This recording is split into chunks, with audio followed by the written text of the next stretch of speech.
Welcome everyone, thank you for joining and tuning in for this video lecture, which is on chapter 13 of the book, and I will tell you all about teams in organizations. This is of course the final topic that we will discuss in this course, and I guess it's also one of those topics that's familiar to all of you. Probably due to the increased use of working in teams, most of you, if not all of you, have worked in teams before.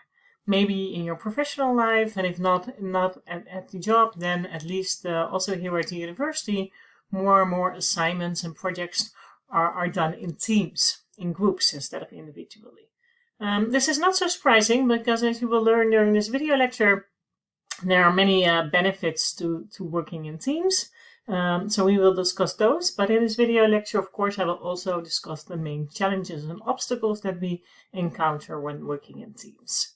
So this is the setup of this video lecture. First, I would like to dive into a little bit of what are teams. So you need to have a good understanding what we're talking about, defining the term teams and how is it different from groups. And then we will look close at the so-called input-process-output model of team effectiveness. And this is a model that examines when, how, and why teams are effective. So we will look at the most important inputs that determine whether teams are effective. We will look at the outputs, so what are the consequences of working in teams, and the main focus will be on the processes of this model. So we will look at what kind of processes, psychological processes, operate when people work in teams. But let's start with telling you what do I mean when I talk about teams. So when we want to understand what teams are and what I mean when talking about teams, it's very important to make a distinction between, on the one hand, simply a group of people, and on the other hand, a team. So is this the same thing, or is there something particular on teams that makes them a team? So a group of people, you can have multiple individuals that work together. Maybe they even share some kind of resource. For instance, maybe they are working in the same office. But this still, is not really a team yet. So what is very particular and specific about teams is that the people who work together on a task are so-called interdependent. So this means that they are dependent on each other. So in other words, they work towards a common goal and they share responsibility for achieving these goals. So in other words, they are dependent on each other to achieve their goals. On their own, it's not possible for them to achieve their team goals. Previously, scientific research on the topic of groups and team has been very separate, in the sense that groups have traditionally been studied mostly by social psychologists, while teams have mostly been studied by organizational psychologists, so in organizational settings. So most of the work that I refer to also in this video lecture is on teams, but it's also important to note that recently, over the last year, more and more resources have come to term with that groups and teams are not so distinct. But for this video lecture, most research that I will talk about is team research. So there are many different types of teams. So I already addressed it a little bit with the opening. We see this big increase in working in teams. So obviously then there are also different types of teams. So for instance, you can think about so-called quality circles. These are groups of people, teams of around 10 people in an organization who come together on a regular basis, say once a month, to discuss the quality of the organization, whatever that might be for them, right? So they identify challenges, try to come up with solutions, and thereby increase quality. Quality circle. Something that's maybe for the most European among us is kind of a rare thing. We don't have it that much here, but it is very popular, for instance, in the United States. Another type of team, I guess this is the type of team you might particularly think about when you're thinking about the word team, is a so-called project team. So in an organization, you have project teams when a problem arises or a project arises that needs to be handled, right? So an organization is going its course and they address an issue, and then they think about how we're going to solve this problem. Well, we need this individual, and we need this individual, and we need this person to come together to form this project team.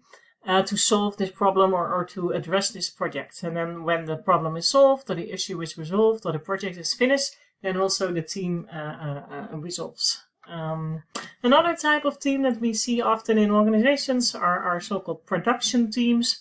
So these are the frontline workers of companies, and they produce things. Like in these pictures, it's a car manufacturing, so they produce cars. You can also think about producing all kinds of things, right? From televisions to cell phones. These people work in teams together to produce something, basically. Obviously, what we have seen over the last 2 years with the impact of COVID on organizations, we see more and more also virtual teams.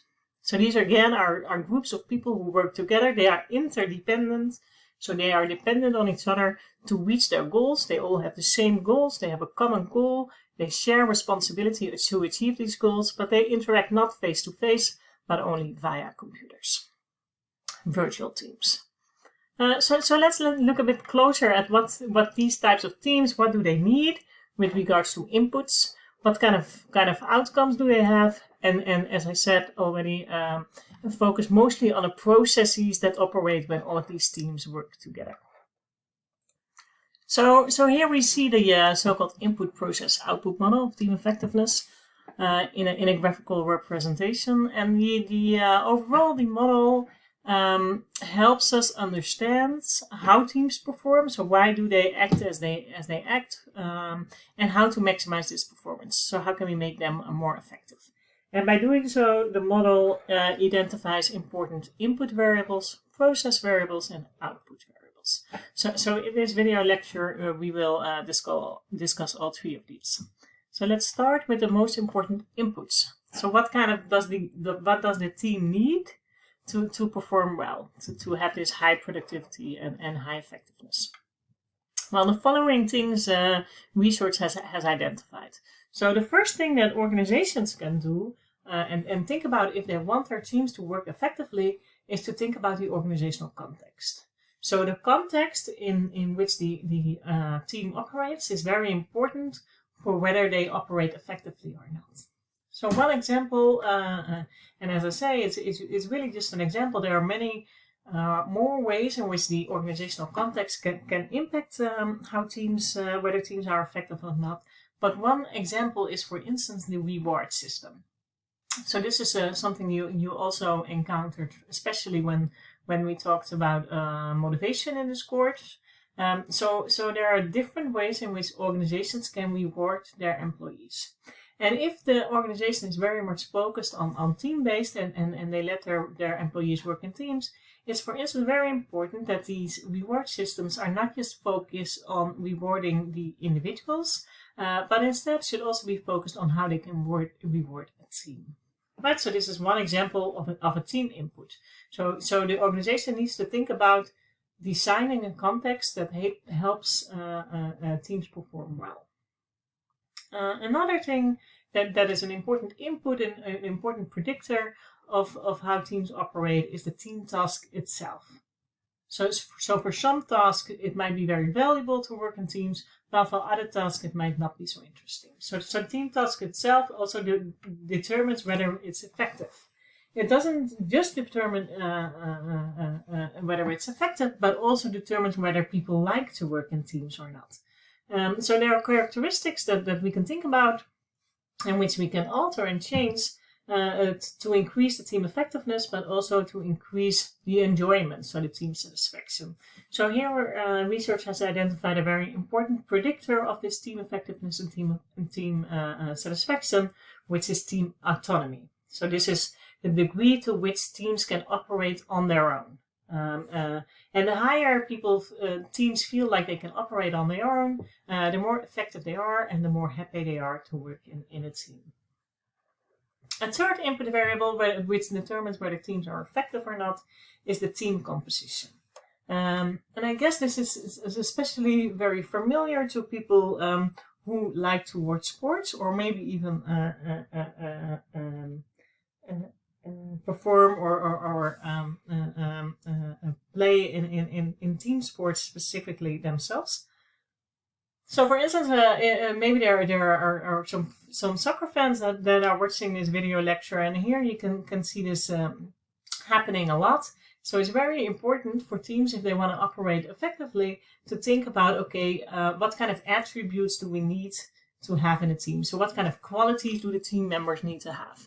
And sometimes, for instance, in the soccer teams, and I guess it's also in other sports teams, the idea is, if we're just going to buy all the star players, we put them together, we have the best team, right? And we know that's just not how it works, right? So it's not that if you have just all the best individual performing individuals, you put them in a team together, that you end up with the best teams.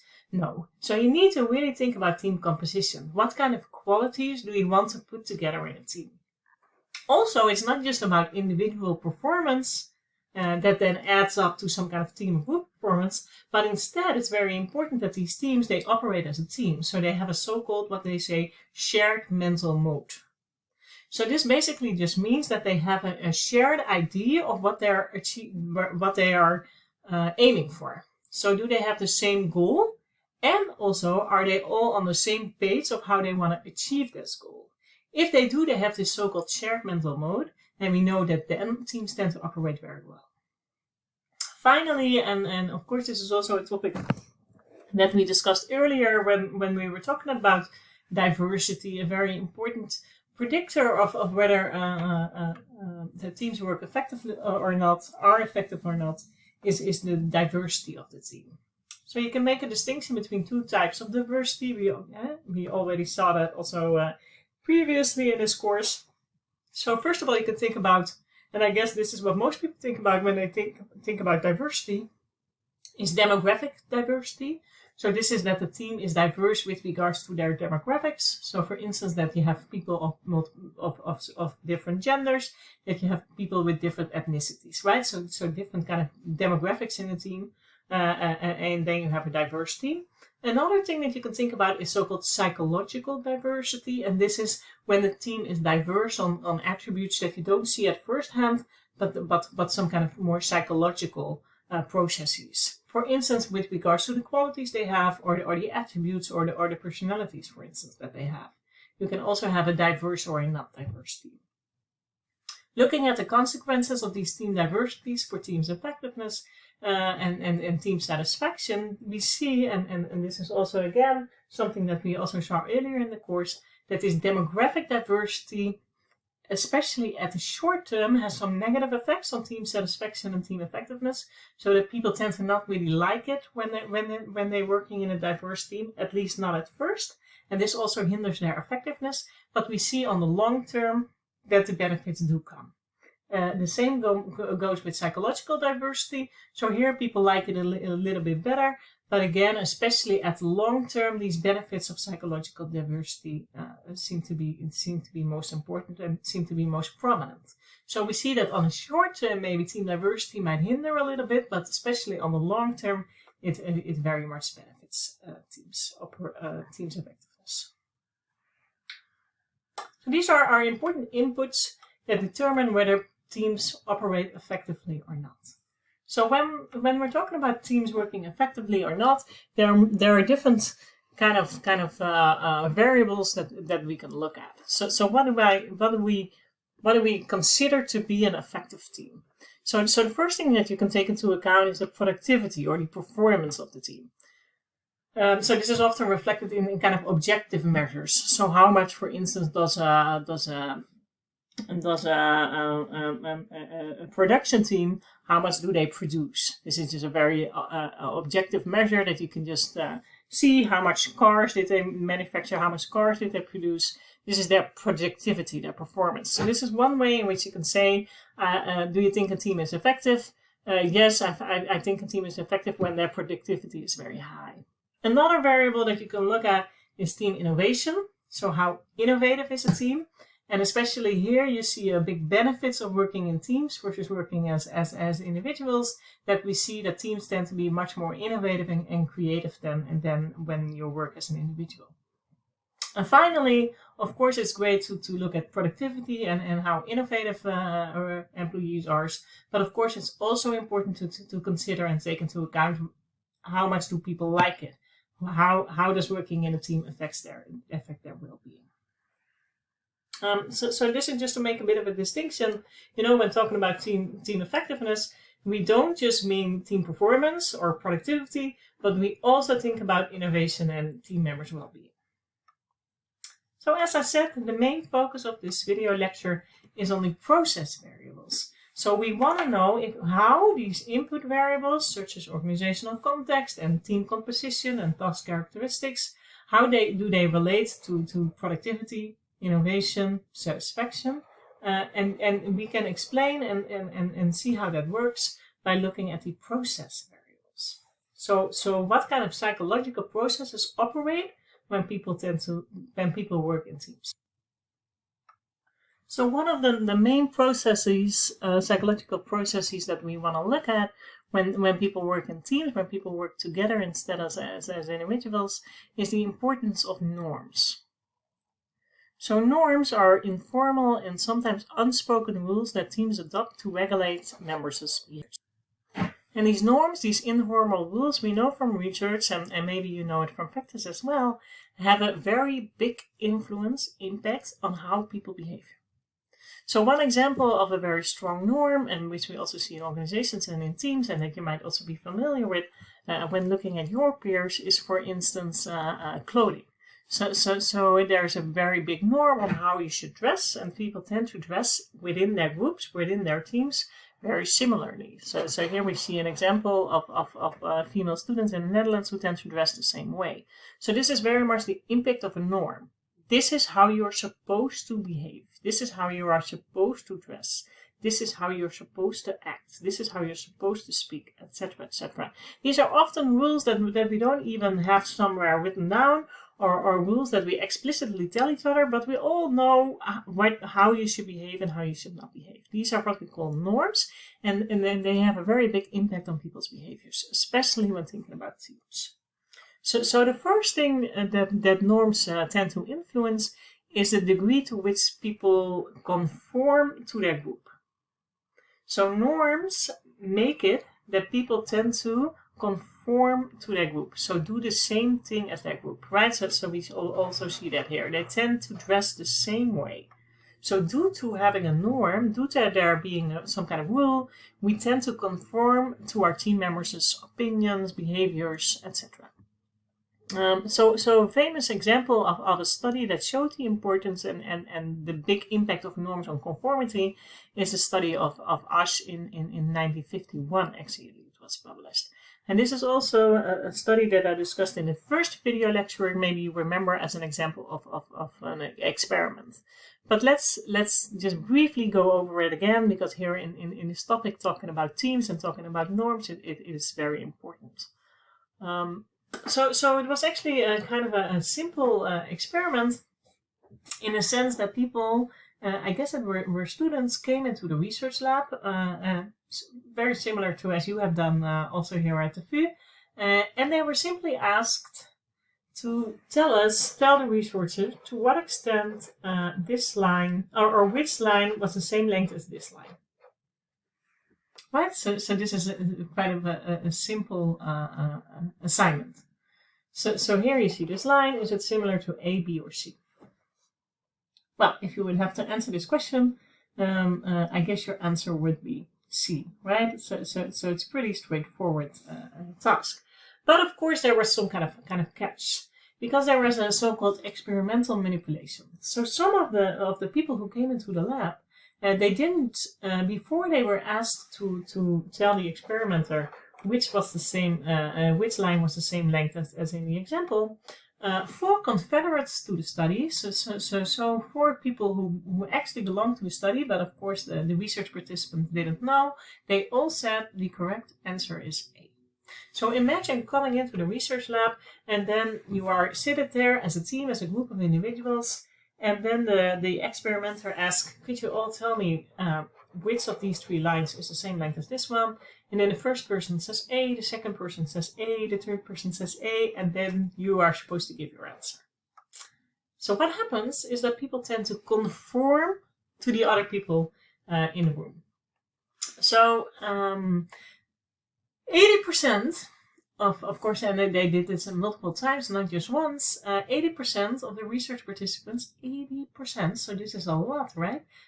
Conformed to the groups sometimes. 30% even did it all the time. So they just always went with what the other people say. So this is just an example and a first demonstration, also a scientific demonstration, that showed that people tend to conform to the groups that they are in. And this is a very strong effect, the impact of norms. So here you could go and see a video of the power of conformity, the lengths to which people go to kind of, they look at their groups and think, how should I behave? And tend to do things that you might otherwise not do. So just the power of norms. So if you're interested, you can watch a short video and illustration of this conformity here. Also, I would like to dare you to try it also yourselves in your own lives, to really experience the impact of norms. So I dare you for this upcoming week to somewhere in your life break a norm and to see what happens. So just to show to yourself and experience yourself the power of norms. So please be aware to only break a norm in the sense of kind of an innocent norm. Please don't break any laws or really do something that you're not supposed to do.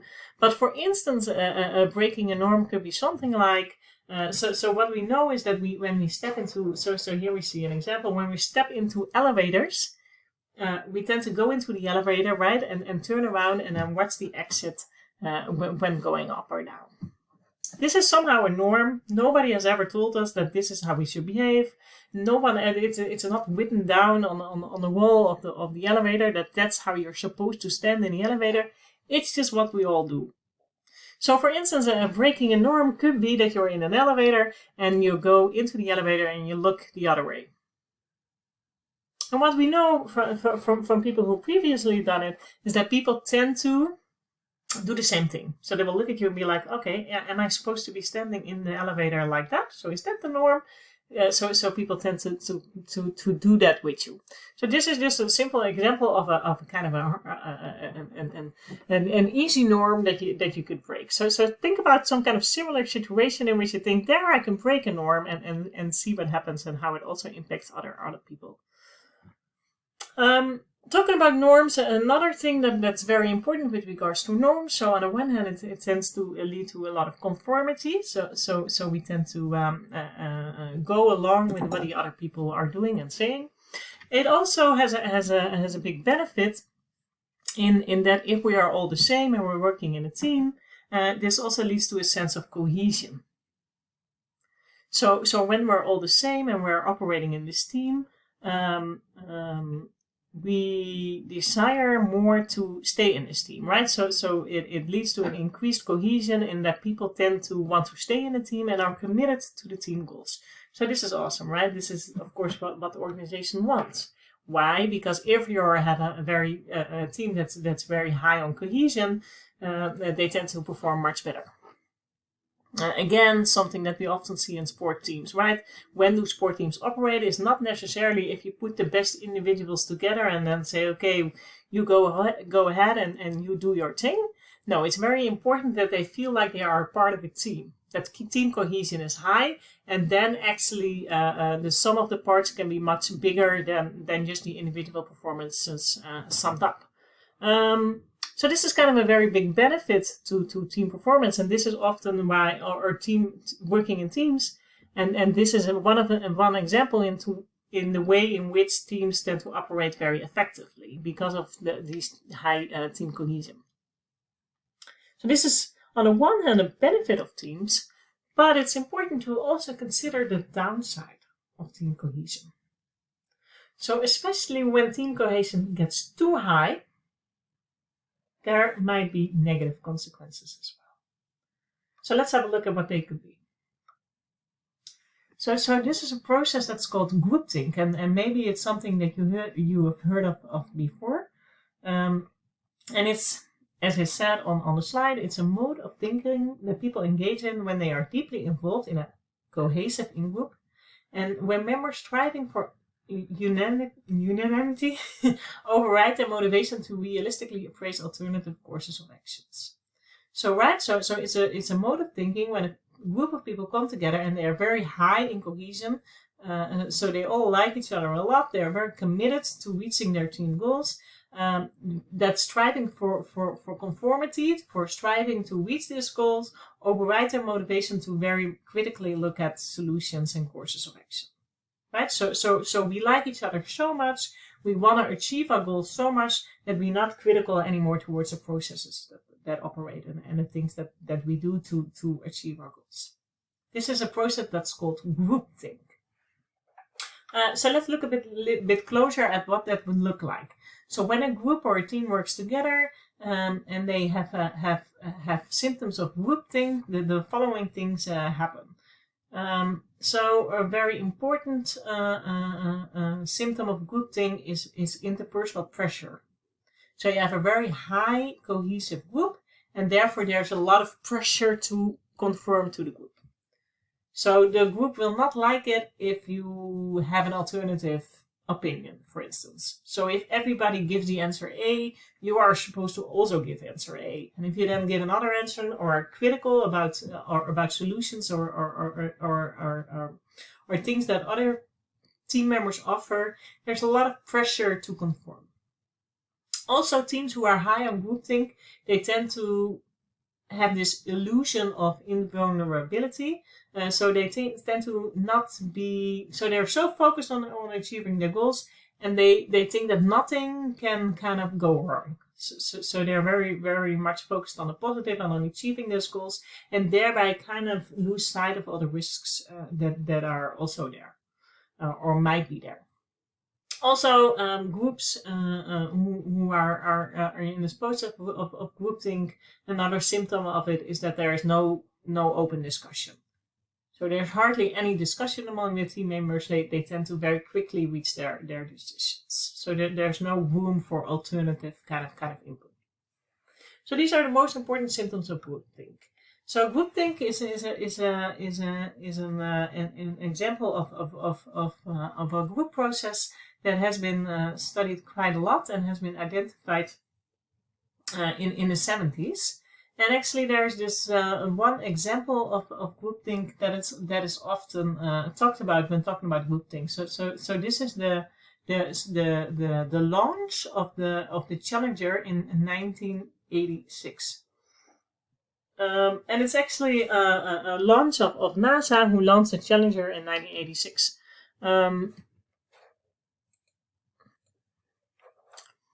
So what happened with the launch of this Challenger? So this was a very big moment for NASA at the time because they were under a lot of pressure. They were under a lot of pressure because they needed more funding.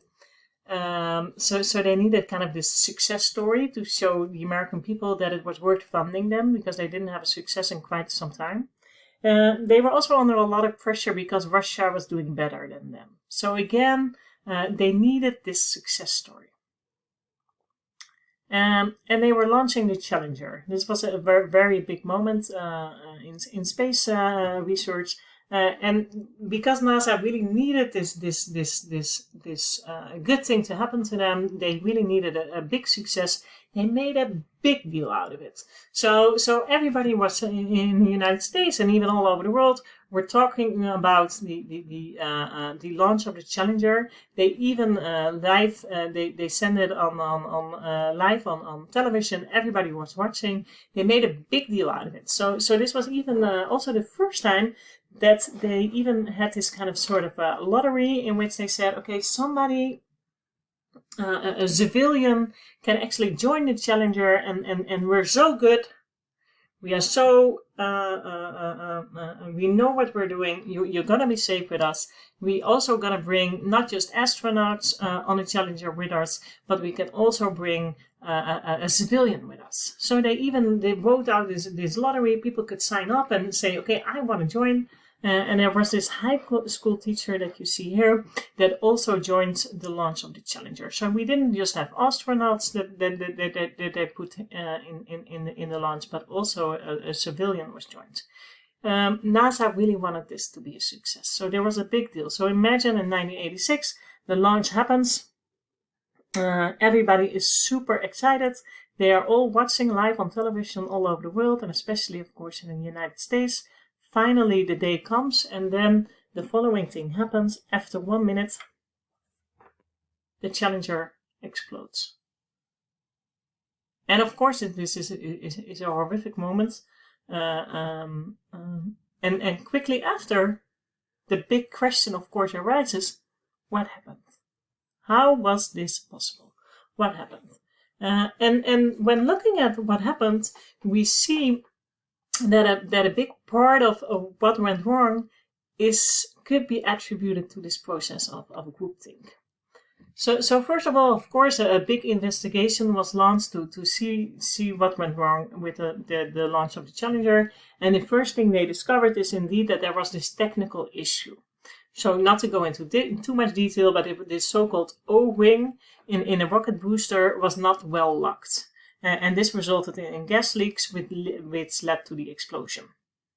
What they also know is that this technical issue especially operated when the temperature was low. So when the weather was very cold. So this is kind of the first technical issue what they discovered.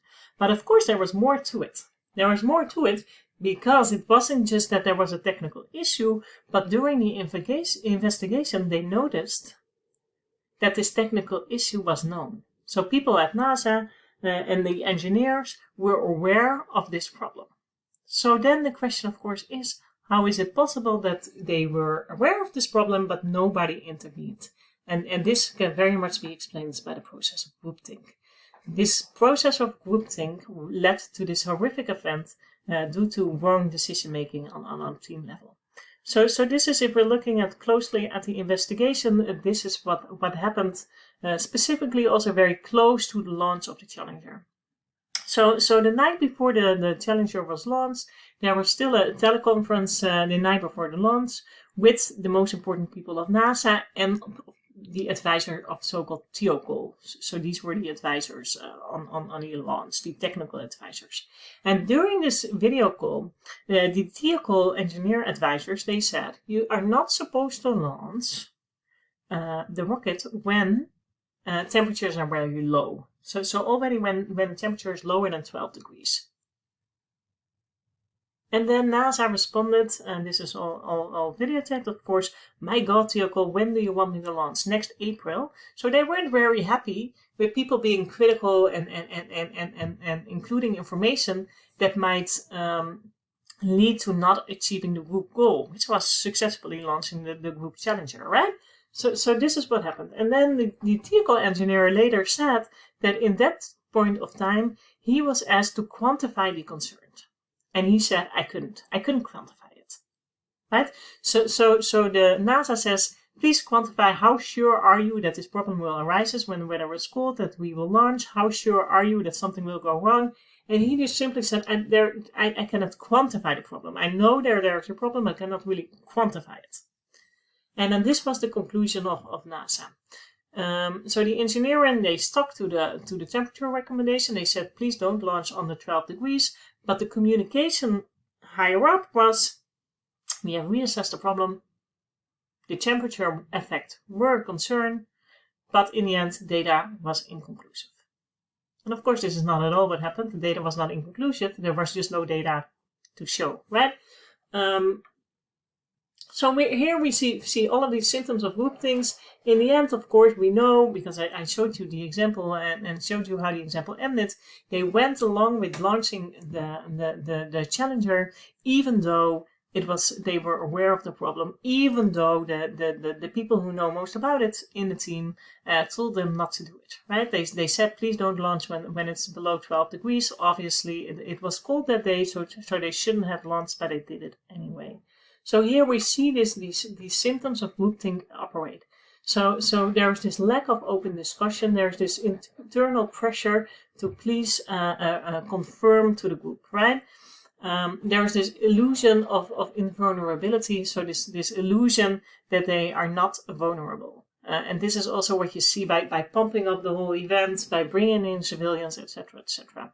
Obviously, they learned a lot from this catastrophic event, and they never have done similar things again. But just to show you an example of how bad it can get, if you have a team or a group of people that work together, there are these processes that can operate with regards to norms, conformity, and even groupthink that can have very catastrophic consequences. Considering these negative effects of groupthink, it's of course very important that we think about what can organizations do to prevent groupthink from happening. And here there's a very important role for leaders as well. So what can leaders do to make sure that within their teams processes like these do not operate, is that they really need to encourage the expression of unique opinions. So the leader can really take up this role to ask their team members to encourage them to show their own opinions as well. Also, it's very important for leaders to then not be judgmental of these opinions and not be judgmental with regards to these inputs, and really consider all critical aspects as well. One particular specific, very effective thing that what teams can do to make sure that they don't get into this groupthink is assign one of the team members the role of the devil's advocate. So this is the person who will, for every step that you make and every decision that you make, comes up with very critical rebuttals. Finally, a process that's very has proven to be very effective in solving these process of groupthink and from preventing from groupthink to happen is to break up a group into subgroups, and then having these subgroups come up with solutions, then bringing the subgroups together again, and then presenting each other with the solution, and then pick the best solution that they can find. This is also a good solution to the process of groupthinks. So again, a big responsibility for leaders to make sure that their teams, that their groups do not tend to conform too much with each other, because then we can get into this process that we call groupthink. With regards, final note, with regards to this topic of groupthink, that there's a very interesting documentary that was made by Netflix on this launch of the Challenger and what went wrong, where you can really see this phenomenon of groupthink operate within this team. So have a look if you're interested. One of the final processes that I would like to discuss with regards to team effectiveness and working in team is a process that's called social loafing. And I guess this is a process, a team process that you're all familiar with, because it's something that students often complain about. So social loafing is when people work in groups or teams, the finding that they have reduced motivation and performance for the task. So when you work on an individual basis, people tend to be very motivated, but then they work in a team and they tend to become less motivated. Because, why? Because they don't feel that accountable anymore to achieve their goal. Right? So they don't really see what they attribute to the ultimate goal, and so therefore they are less motivated. Right? So you might have encountered this when working, for instance, with your fellow students. That, for instance, when you're working with others on a group project, and now some of the students might not be so motivated anymore and let you do all the work. Or maybe you've been on the other side and you have let some of your peers and your fellow students do all the work. Right? So kind of this process that operates when you work in a team, it's still possible to achieve the team if one of the people in the team doesn't do anything. So therefore, some people might become less motivated because they're like, well, I can still achieve my goal, and they just do everything. This is called social loafing. And it's a process that operates especially when teams get bigger. So the bigger the team, the more we see this social loafing. So research has even shown that if you are in a team of 3 people, people tend to have the motivation of around 2.5 people. So there's a bit small decrease in motivation and performance, and this is when 8 people, this reduces much more. So this has been mostly studied with the pulling of the rope, right? Touwtrekken, we say in Dutch, and then we see if we have teams of 3 that battle each other on this task. You see that they tend to have the power of 2.5 people, but when the teams get much bigger and bigger, people tend to be much less effective, much less strong, have much less power, and it even drops to less than 50%. So 8 people even only have the power of less than 4 people, right? So it's not that if you add them up, they just increase, but it's a process of social loafing. So the bigger the team gets, the less motivation people tend to have. Of course, this is also an issue that we wanna solve, and this might also be helpful for yourself when again in your studies you might have to work with your teammates again to think about how can you prevent this social loafing from happening. So what is very important, an important solution to this problem of social loafing is that it's important that organizations make the individual contribution essential for achieving group goals. So again, this also comes back to the team being interdependent, right? So they really have to be dependent on each other to reach or achieve their goals. So organizations really need to think about that they need to have these kinds of tasks where if one individual doesn't contribute, it doesn't work, right? So then the goal is not achieved. So you really need to think about how you can do that. So first of all, you could increase the difficulty of the task, right? The more difficult the task is, the more you need individual contributions to achieve it. Also, you can really think about how you can increase the uniqueness of the individual contributions. So you can make one person responsible for this. For instance, if you have a group assignment, you can make one person responsible for finding literature. You can make one person in a group of students responsible for presenting. You can make one person responsible for the writing, etc. Right? So you can give increased uniqueness of individual contributions. Finally, it's important that you will tell the individuals and tell the teams that it's very important that they depend on each other to achieve their goals. So when people have a feeling that others are dependent on them to achieve their group goals, this installs a sense of responsibility, which reduces social loafing in teams. So some practical solutions that you might also use in your teamwork in the future. Finally, you can also do something about team composition. So what kind of characteristics, individuals, what kind of personalities do you want to have in your team? And here research has shown that especially team members or teams with a high level of conscientiousness and agreeableness are less likely to social loafing. So overall, this was what I wanted to tell you about the input process output model of team effectiveness. So overall, what we talked about is what a team is. So a team is a group of individuals that work together on some kind of project or task and is interdependent, right? So they are dependent on each other to achieve their group goals.